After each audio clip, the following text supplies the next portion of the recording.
민주당 대변인 맡고 있는 김의겸 민주당 의원, 오늘은 전화로 만나보겠습니다. 의원님 안녕하세요.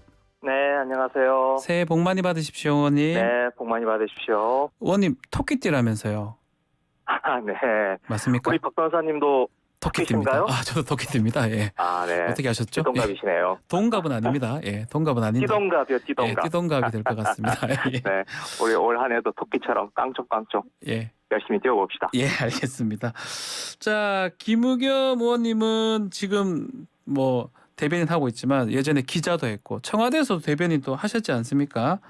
윤석열 대통령 신년사 형식, 이 내용, 특히 조선일보하고 단독 인터뷰 이 부분 좀 유심히 봤을 것 같아요. 어떻습니까? 네. 일단 신년 기자회견을 건너뛰고 이렇게 언론과 인터뷰, 네. 특히 이 특정 언론, 네. 조선일보하고 인터뷰를 했다는 것 자체가 대단히 이례적이죠. 이런 형식을 취한 게 처음인 것 같은데, 네. 지금 조선일보는 뭐 온 국민이 다 아다시피 뭐 친정부 여당지 이렇게 네. 평판이 나 있는 언론 아니겠습니까? 그 5개 면에 걸쳐서 대대적으로 보도를 했던데, 네. 그 인터뷰를 한 기자들을 보니까 뭐 편집국장부터 정치부장, 사회부장, 경제부장 총 출동을 했어요. 네. 조선일보의 얼굴들이 다 출동을 한 건데, 내용을 보면 대단히 실망스럽습니다. 내용도 이건, 실망스럽다. 예. 네, 태권도 치면 뭐 다 짜고 치는 이 약속 대련 것 같은 건데, 예. 제가 가장 실망스러웠던 것은 예. 이게 좀 2시간이나 인터뷰를 했기 때문에 얼마든지 궁금한 것, 국민들이 알고 싶어하는 것들을 물어볼 수 있는데, 네. 그냥 수박 거달기로 지나간 부분들이 많았어요. 그 중에서도 제가 실망한 부분은 어떤 부분이죠? 이태원 참사 부분인데, 이태원 참사 부분에 대해서 질문을 하니까 예. 윤석열 대통령이 뭐라고 답변을 하셨냐면, 아니 뭐 책임을 물을 게 있어야 묻지. 네, 이런 식의 답변을 했단 말이에요. 예. 그러면 기자라면 그 뒤로 아니 지금 국정조사에서 지금 많은 일들이 밝혀지고 있고, 특히 지금 이상민 장관 의 책임에 대해서는 온 국민의 관심사 아니겠습니까? 예. 그러면 이상민 장관이 책임이 없다는 거냐? 라는 식으로 추가 질문을 할 수 있어야 되는데, 그냥 그 답변 듣고 예. 책임을 물을 게 있어야 묻지라는 답변을 듣고 그걸로 끝. 저는 이거 유가족들이 어떤 입장이실까? 대통령께서 인터뷰를 했다니까 뭐 이 희생자들에 대해서 뭐라고 말씀하셨나 얼마나 궁금해서 찾아봤겠어요. 예. 그런데 이렇게 그걸로 그냥 끝 하고 넘어가 버리니 그분들 실망하는 모습이 눈에 선합니다. 네. 지금 내용을 좀 말씀하시니까 하나 더 여쭤보면, 지금 미국하고 지금 공동 핵에 대한 연습이나 기획 이렇게 개념이 있다라고 언급을 또 논의를 하고 있다고 얘기를 했는데, 네. 바이든 대통령이 지금 휴가 복귀하면서 뭔 소리 네. 하냐, 그런 거 없다, 노 이렇게 네, 얘기를 했거든요. 네. 그런 부분 우리가 어떻게 봐야 됩니까? 그래서 저도 출근길에 그 기사를 봤는데, 이게 조선일보 일면 톱으로 실린 말하면 2시간 동안의 인터뷰에서 가장 중요하다고 해서 예. 일면 타이틀로 예. 뽑힌 게 이 핵전력 한미 공동기획이었어요. 예. 그런데 바이든 대통령이 그냥 한마디로 노 하고 묵살을 해버렸는데, 왜 그랬을까 생각을 해보면, 물론 윤석열 대통령과 바이든 두 정상 간의 이 이야기가 되지는 않았을 겁니다. 네, 네. 아마 그 아주 실무 단계에서 초기의 논의를 시작한 거 아닐까? 라고 보는 게 좀 합리적일 것 같아요. 초기 논의일 것이다. 예. 네, 실무 단계에서 실무진들이 아주 초기에 논의를 하는 정도 아니었을까. 예. 그러면 이건 사실 대통령이 그 또 신년 기자회견을 대신하는 인터뷰에서 이야기하기에는 아직 성숙되지 않은 아하. 무르익지 않은 이야기인데 예. 대통령이 먼저 이야기를 꺼낸 거죠. 우리 윤석열 대통령이. 그러면 대통령이 정확한 상황을 모르고 인터뷰를 했다 이렇게 봐야 되는 겁니까? 그럴 수가 있는 겁니까? 예. 그것보다는 성급했다라고 저는 생각을 합니다. 성급했다. 말하자면 실무진에서 예. 실무자들이 현재 이런 논의가 막 시작됐습니다. 뭐 이렇게 했는데 예. 그러면 이제 그걸 좀 지켜봐야죠. 미국의 입장이 어떤 건지. 네. 미국 입장이 지금 말하자면 바이든 대통령 같은 경우에 노라고 할 정도면 예. 미국이 우리나라와 이 핵 훈련, 핵 연습을 하기에는 지금 한반도 상황이 너무 위험하다라고 충분히 판단할 수 있지 않겠습니까? 그렇죠. 예. 그러면 우리나라 대통령이 그 이야기를 해서는 안 되는 거죠. 무르익기 전까지는. 네. 그런데 아마도 제가 왜 이야기를 했을까 생각해보면 그 지금 뭐 무인 항공기로 지금 우리나라 하늘이 뻥 뚫리고 이 안보 문제에 대해서 뭔가 좀 취약점이 드러나고 아하. 또 북한이 저 미사일을 쏘고 예. 이러니 뭔가 좀 국민들에게 뭔가 대안이 있다. 라고 하는 것을 좀 과시하고 싶었던 거 아닌가. 네. 그렇게 해석이 됩니다. 과시를 하려고 했을 것 같다. 뭐 이렇게 신년사로 대신했고 또 특정 매체하고만 이제 단독 인터뷰를 지금 한 모양새인데 또 대통령실에서는 모멘텀이 있다 그러면 다른 매체하고도 인터뷰를 하겠다 이렇게 밝히더라고요. 이런 부분은 어떻게 보십니까? 네, 한번 그건 지켜보겠습니다. 예, 네, 지켜보시겠다. 지금 예. 중요한 것은 네. 이 신년 기자회견 말하자면 박근혜 대통령도 언론을 피하는 박근혜 대통령도 매년 1월 1일이면 신년 기자회견을 해왔어요. 예. 심지어 탄핵을 앞두고 직무정지 상태에서도 그 신년 기자회견 네. 그때는 뭐 간담회 형식이긴 했지만 신년 기자회견을 했어요. 그런데 네. 그걸 하지 않고 윤석열 대통령 들어서 첫 인터뷰를 언론 인터뷰를 조선일보에 했다는 것 그게 네. 의미가 있는 거고요. 그 뒤로 뭐 돌아가면서 하겠다. 그건 무슨 얼마나 큰 의미를 부여할 수 있겠습니까? 신년사도 보니까 야당 협치 얘기는 없었던데요. 이 협치 없이 이 윤석열 표 이 3대 개혁 이 가능할지 민주당 입장은 어떻습니까? 지금 대통령이 되고 나서 지금 이제 해가 바뀌었으니 2년 차로 접어드는데 야당 대표를 만나지 않은 것, 회담을 하지 않는 것, 이건 아마 전두환 대통령 이후 처음 아닌가 싶어요. 예. 그리고 민주당의 이재명 대표를 대하는 태도를 보면 야당 대표로서의 존중 이런 건 눈을 씻고 찾아봐도 못 찾겠고요. 예. 오히려 진짜 이 검사의 마음가짐으로 취조실에 불려나온 피의자를 보는 듯한 그런 마음가짐인 아닌가. 대하는 태도가요. 피의자, 범죄인. 네. 네. 그래서 이런 이 관계를 유지해 나간다면 이 3대 개혁, 이 3대 개혁이 다 국회에서 법을 만들어야 추진할 수 있는 내용들인데 어떻게 하겠다는 것이 이해가 되지 않습니다. 저는 사실 3대 개혁이라고 말은 하지만 그 뭐 내용이나 그 개혁의 내용, 뭐 방향 이게 다 문제이지만 그 전에 실제로 이걸 할 의지가 있기나 한 건가 그런 근본적인 의문이 듭니다. 어제 민주당 지도부 대통령 신년 인사에 불참을 했는데요. 이 지금 매일 통보 뭐 이런 얘기를 하면서 좀 말들이 좀 많은 것 같은데 이게 절차적 문제가 있다고 지금 보시는 겁니까? 네, 문제가 대단히 많죠. 아하. 제가 좀 알아보니까 22일에요. 네. 22일에 오후 2시에 찍하고 이메일을 하나 대표실로 보냈답니다. 예, 대표실 대표 이메일. 비서실로요. 예. 네. 그래서 이게 뭔가 싶어서 비서실에서 오히려 먼저 그 이메일에 적혀 있는 전화번호로 먼저 전화를 걸었어요. 행안부인데. 근데 행안부 실무자가 전화를 받더랍니다. 아하. 그러면서 급하니까 오후 6시까지, 그러니까 4시간쯤입니다. 오후 6시까지 답변을 달라. 라고 재촉을 하더라는 거예요. 예. 그런데 이미 그때는 어제 뉴스 보신 분들은 아시겠지만 이재명 대표가 그 양산에 가서 문재인 대통령 예방을 하지 않았습니까? 예. 신년 인사 겸해서. 예. 네. 그때는 이미 그게 잡혀 있었던 때예요. 부산에서 최고위원회를 한 뒤에 양산을 간다. 네.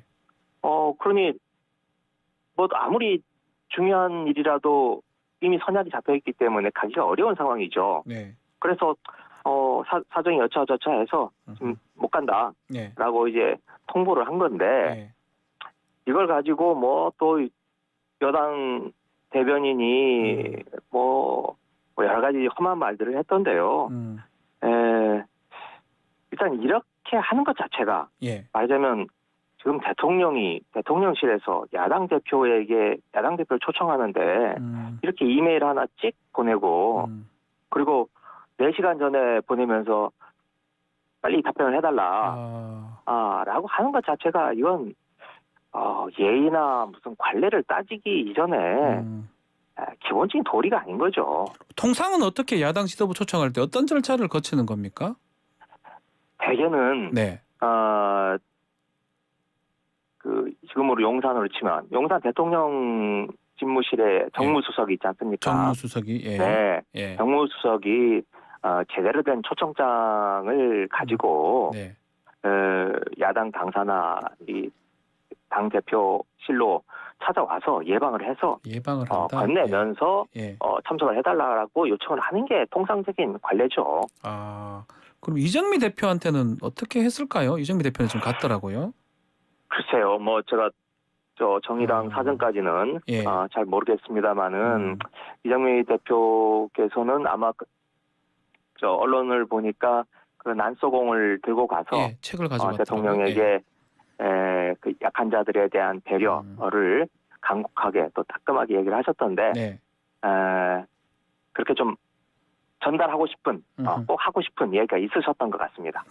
자, 그러면 지금 우리 김우겸 의원님 말씀에 따르면 좀 이렇게 했다, 뭐 그래도 초청했다 이렇게 보여주기식이 좀 컸다 이렇게 해석을 하시는 거네요. 그러니까 최소한의 안 보낼 수는 없으니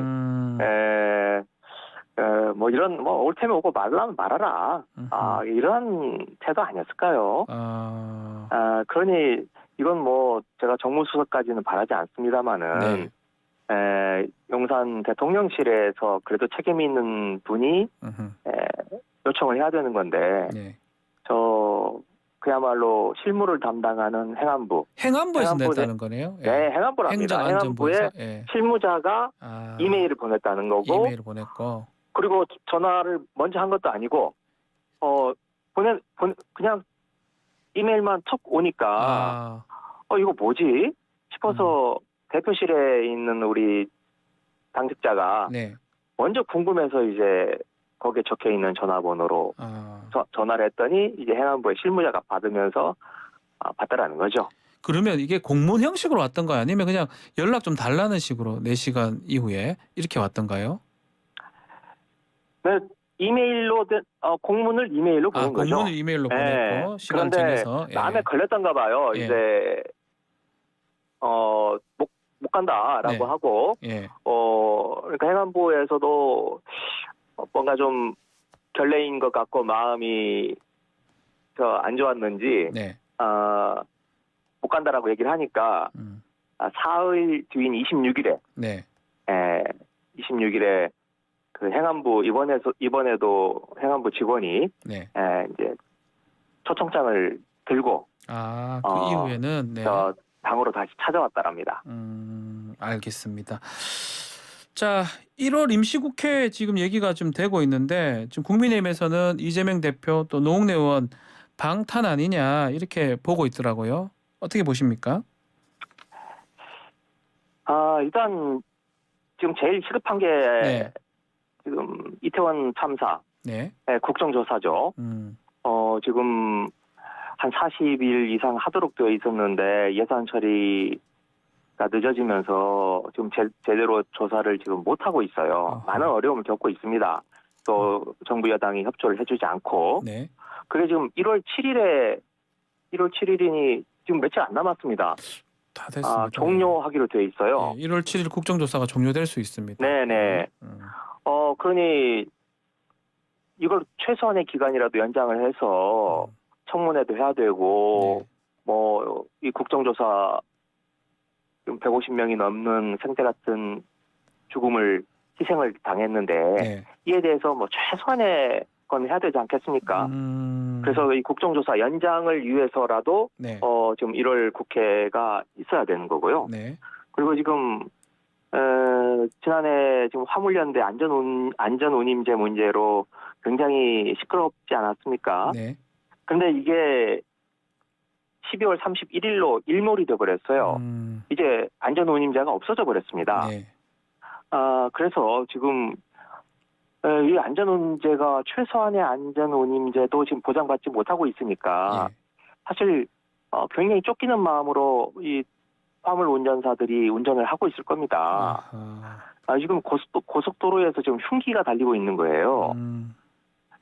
이 문제를 빨리 이 안전운임제를 다시 적용을 하기 위해서라도 예. 부활시키기 위해서라도 필요하다고 생각을 합니다. 임시회가 필요하다. 네. 알겠습니다. 자, 어제 한동훈 장관이 민주당하고 지도부를 겨냥해서 공당의 뇌물범죄 비호는 괴이할 뿐이다라고 얘기했습니다. 특히 돈봉투 부스럭거리는 그 소리 녹음 관련된 이거에 대해서 민주당 지도부가 비판을 하자 나온 얘기인데 이 부분은 어떻게 들으셨습니까?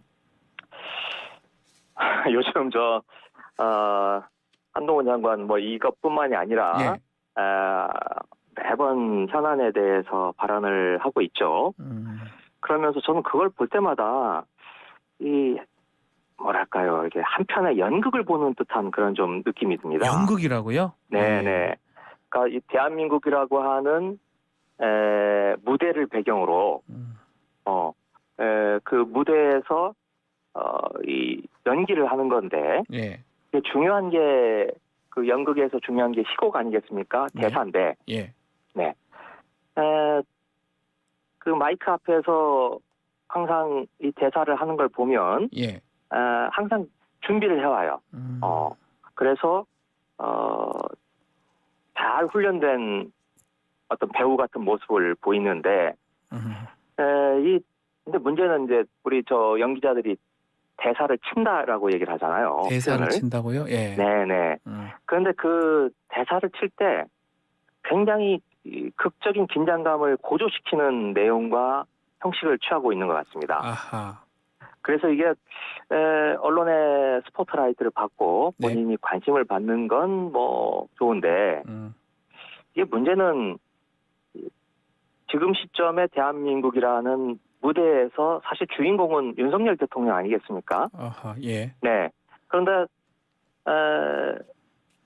본인이 더 스포트라이트를 받는 것 같은 주인공의 역할을 한동훈 장관 사실 조연이죠. 조연이다. 예. 네, 조연이 주인공의 역할을 대신하는 아하. 그런 거 아닌가 이런 생각이 좀 듭니다. 예를 들면 특히 이제 네. 윤석열 대통령이 그 국민과의 소통을 내세우면서 도어 스태핑, 출근길 그 약식 회견을 네. 계속 해오다가 지금 안 한 지 뭐 한 2달 가까이 되는 거 아니겠습니까? 예. 그러니까 그 도어 스태핑의 자리를 한동훈 장관이 지금 메우고 있다. 한동훈 장관이 윤석열 대통령이 해왔던 도어 스태핑을 자신이 하고 있다. 아하. 그런 제가 생각이 드는 거고요. 그리고 예. 어제 민주당에 대해서 민주당 지도부에 대해서 괴이하다. 괴할 뿐이다 이렇게 표현했습니다. 괴이할 뿐이다 이런 표현을 썼던데 예. 저는 오히려 예. 지금 이런 한동훈 장관의 모습 이게 대한민국 역사에서 한 번도 보지도 듣지도 못했던 장관의 모습이고 그래서 저는 한동훈 장관이야말로 정말 가장 괴이한 장관이다. 저는 이렇게 평가합니다. 예. 그 얘기도 했더라고요. 김건희 여사 수사 관련해서 법과 원칙에 따라 수사할 것이다. 처리될 것이다. 그리고 윤석열 대통령도 조선일보 인터뷰를 하면서 그 수사가 좀 과도한 거 아니냐 김건희 여사 또 이렇게 언급했던데요. 이 부분은 어떻게 보십니까? 네, 김건희 여사 문제 특히 도이치모터스 사건과 관련해서는 한 장관이 법과 원칙에 따라 처리한다. 네. 이게 거의 뭐 계속 그 이야기를 되풀이하고 있는데 네. 저는 이 장면을 똑똑히 기억합니다. 지난해 7월인데 지난해 7월이요? 네, 대정부 질문 때 예. 예, 지금 도이치모터스 사건으로 김건희 여사 소환 조사 한번 안 하지 않았느냐라고 야당 의원이 물으니까 예. 곧 결론을 내겠다. 곧 결론이 난다. 예. 충분히 수사를 해왔으니 곧 예. 결론이 난다라고 말했던 게 지난해 7월이에요. 아하. 그런데 지금 벌써 6개월이 흘러가고 있습니다. 예. 지금 도이치모터스 사건에 김건희 여사가 연루된 게 너무나 분명하게 드러나고 있는데 소환 조사는커녕 서면 조사조차 지금 못하고 있는 현실. 네. 이건 지금 뭔가 사정이 있는 겁니다. 사정이 있다? 예. 네, 사정이 있는데 말하자면 그냥 넘어갈 수는 없는 거예요. 네. 너무나 혐의가 분명하고 커서. 그런데 그 처리를 하지 못하도록 하고 있는 뭔가 보이지 않는 손이 네. 작용을 하고 있다. 아하. 이렇게 생각이 드는 거고요. 그래서 지금 재판 과정에서 뭐 검사가 지금 질문했던 거 정인한테 네. 혐의 사실 그 부분을 네. 말씀하시는 거네요. 그렇죠. 예. 네. 지금 그 법정에서만 김건희 여사와 그 장모의 이름이 지금 수백 번 지금 나왔다는 거 아닙니까? 예. 이제 그런 의미에서 지금 그런 상황을 놓고 검찰이 법과 원칙에 따라 처리를 하고 있다. 이렇게 말하는 건 너무 어불성설이죠. 그리고 윤석열 대통령이 조선일보하고 인터뷰에서 뭐 과도했다라고 과도하네라고 얘기를 하고 있는데 예. 정말 그 지금 뭐 장모 부인과 관련된 사건들이 아마 한 15건, 16건, 20건쯤은 되는 것 같은데 네. 지금 줄줄이 사탕으로 무혐의 처분받고 있지 않습니까? 네. 그게 뭐가 과도하다는 건지 전 이해가 되지 않습니다. 그래서 지금 민주당에서 새해에 김건희 특검 이것을 추진한다 이렇게 얘기를 하더라고요. 지금 당내에서 지금 어느 정도 당론이 모아진 겁니까? 네, 지금 이미 9월에 예. 9월에 당론으로 특검법을 제출을 해놓은 상태입니다. 네. 그런데 뭐 여러 가지로 정치적인 상황, 특히 지금 이태원 참사 국정조사가 진행 중이기 때문에 그 특검까지 같이 동시 병영제로 추진하기에는 좀 무리가 따르고 있어서 일단 이태원 참사 그 국정조사를 마친 뒤에 좀 본격적으로 논의를 뭐 본격적인 논의보다는 저는 개인적으로 국정조사를 마치면 바로 이걸 해야 된다. 대체 없이 특검을 실시해야 된다라고 생각을 하고 있습니다. 알겠습니다. 아직은 지금 국정조사에 집중하느라 이 문제에 대한 논의가 본격화되고 있지는 않은 상태입니다. 1월 임시국회 때는 국정조사 만약에 하게 되고 그 이후에 국정조사 마무리되면 특검법 준비를 하시겠다 이 말씀이네요. 네, 그렇습니다. 알겠습니다. 자, 오늘 인터뷰 여기서 마무리를 하겠습니다. 감사합니다. 네, 고맙습니다. 김의겸 더불어민주당 의원과 함께했습니다.